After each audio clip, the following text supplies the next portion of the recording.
अॻ में मोड़ पहिरियों दौर मूंखे यादि आहे असां वटि शाइर नौजवान न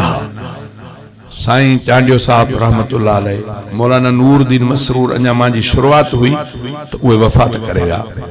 चांडिया साहब असां माशाअल्लाह उन्हनि जी असां शफ़क़त भी हुई ऐं मां उन्हनि जी ख़िदमत में भी कुछ वक्त सफ़र भी किया उन्हनि जी भी शफ़क़त आई ॿिया मौलाना सनाउल्लाह जतोई साहब पर हू पाण भी मुबल्लिग हुया बहरहाल उन्हनि जो भी सायो रहियो ईअं तमामु शाइर भी घटि त नातख़्वान भी घटि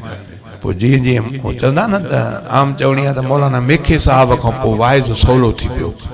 मेखो साहब जॾहिं वाइज़ में शुरू थियो न पोइ नंढो वॾो ॼण त वाइज़ ई थी पियो माना वाइज़ जो दगु खुलियो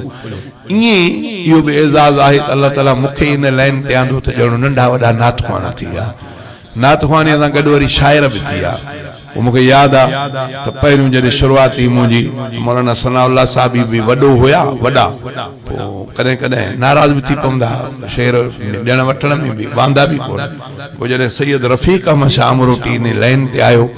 त पोइ मां ईअं सम्झंदो हुउसि त हाणे असां इन फन में ख़ुदि कफ़ील थी पिया आहियूं माना नौजवान शाइर भी मिली वियो मुंहिंजी भी जवानी पोइ मोटरसाइकिल ते पोइ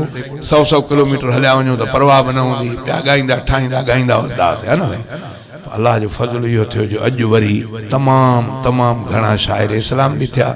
उन्हनि में असांजो ही मर्द कलंदर साईं सैफुल्लाह हालेजवी अल्लाह ताला संदन उमिर इज़्ज़त में बरकत फरमाए माशाअल्लाह इहा भी उन्हनि लड़ीअ जी हिकिड़ो दाणो आहे अल्लाह ताला खां दुआ आहे त अल्लाह ताला शला इन्हनि जी भी हिफ़ाज़त फरमाए सच पुछो त मूंखे बेइंतिहा ख़ुशी आहे साईं सैफुल्लाह जो इन मैदान ते अचणु पाण भी मर्द कलंदर आहे असांखे भी अहिड़नि माण्हुनि जी ज़रूरत आहे